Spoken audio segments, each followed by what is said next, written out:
ஸ்ரீ குருபியோ நமக. ஸ்ரீ டிவியின் ஆன்மீக அன்பர்கள் அனைவருக்கும் அடியேனின் பணிவான வணக்கங்கள்.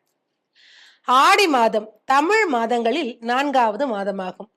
சூரியன் கடக ராசியில சஞ்சரிக்கும் காலம் இது. ஆடி மாசம்னாலே பண்டிகைகளும் திருவிழாக்களும் உற்சவங்களும் நிறைந்த குதூகலமான மாதம் இது. சரி, இந்த மாசத்துக்கு ஆடின்னு பேர் எப்படி வந்தது தெரியுமா? இதுக்கு பின்னால ஒரு சுவாரஸ்யமான கதை சொல்லப்படுறது.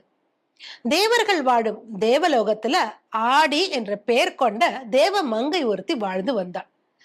இவள் சிவபெருமான் மீது மிகுந்த அன்பும் பக்தியும் கொண்டிருந்தாள். ஒரு முறை சிவபெருமான் மேல் கோபம் கொண்ட பார்வதி தேவி அவரை விட்டு பிரிந்து பூலோகம் சென்று தவம் மேற்கொண்டார். இதை அறிந்த ஆடி ஈசன் தனிமையில் வாடுவதைக் கண்டு மனம் வருந்தினார். அவருடைய வாட்டத்தை போக்க எண்ணி பாம்பின் உருவம் எடுத்து கைலாயம் சென்று அங்கே பார்வதி தேவியாக உருமாறி சிவபெருமான் அருகே செல்ல முயன்றார். ஆனா சிவபெருமான் தன் அருகில் வருவது தன் மனைவி பார்வதி இல்லைன்னு ஞானத்தால் உணர்ந்து கோபம் கொண்டு சூலாயுதத்தால ஆடியை சம்ஹாரம் செய்ய துணிந்தார். அப்போது அவரின் சூலாயுதத்தில் இருந்து வந்த தீப்பொறி ஆடியை புனிதமாக்கியது. ஈசனை வணங்கி ஆடி, ஐயனே, வாடி இருக்கும் உங்கள் வாட்டத்தை போக்கவும் ஒரு நிமிடமாவது உங்கள் அன்பை பெற வேண்டும் என்பதற்காகவும் தான் நான் இவ்வாறு செஞ்சேன், என்னை மன்னித்து அருள வேண்டும்னு வேண்டினாள். ஆனா சிவபெருமா, என் மனைவி இல்லாத போது அவளை போல உருவம் கொண்டு என் அருகில் வந்தது மிகப்பெரிய தவறு. இதன் காரணமாக எல்லோரும் வெறுக்கும் கசப்பு சுவையுடைய மரமாக நீ பூலோகத்துல இருப்பாய்ன்னு சாபம் கொடுக்கிறார்.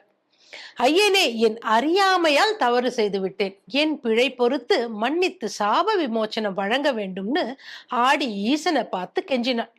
கோபம் தணிந்த ஈசன் அவள் மேல் கருணை கொண்டு அவளை பார்த்து, நீ கசப்பு சுவையுடைய மரமாக இருந்தாலும் மக்களின் பல நோயை குணப்படுத்துபவளாக விளங்குவாய். மேலும் அம்பிகையின் அருள் உனக்கு எப்போதும் இருக்கும். நீ ஆதிசக்தியின் அம்சமாக திகழ்வாய். உன் பெயரிலேயே தமிழ் மாதம் ஒன்றும் அழைக்கப்படும். அந்த மாதத்துல அம்பிகையை வணங்கும் போது உன்னையும் சேர்த்து மக்கள் பூஜிப்பார்கள் என்று அருளினார். ஈசனின் சாபம் அவளுக்கு வரமாக மாறியது. ஜோதிட சாஸ்திரத்தின்படி சூரியன் சிவபெருமானின் அம்சம், சந்திரன் சக்தியின் அம்சம். சந்திரனின் ஆட்சி வீடு கடகராசி. எனவே சூரியன் கடகராசியில் சஞ்சரிக்கும் மாதம் சக்தி வழிபாட்டிற்கு உகந்த மாதமாக அமைகிறது. இந்த மாதம் தமிழ் மாதத்தின் 4வது மாதமாக வருகிறது. ஈசனின் வரத்தால் இம்மாதம் ஆடி மாதம் என்று அழைக்கப்படுகிறது. இம்மாதத்துல பூர்வஷாடா மற்றும் உத்திரஷாடா நட்சத்திரத்துல பௌர்ணமி வருவதால இது ஆஷாட மாதம் என்றும் போற்றப்படுகிறது. சூரியன் கடகராசியில சஞ்சரிப்பதால இது கடக மாசம்னு பெயர் பெற்றது. இந்த மாசத்துல அம்பிகையை தொழுது அவளுடைய ஆசியை பெறுவோம். சர்வம் சக்திமயம்.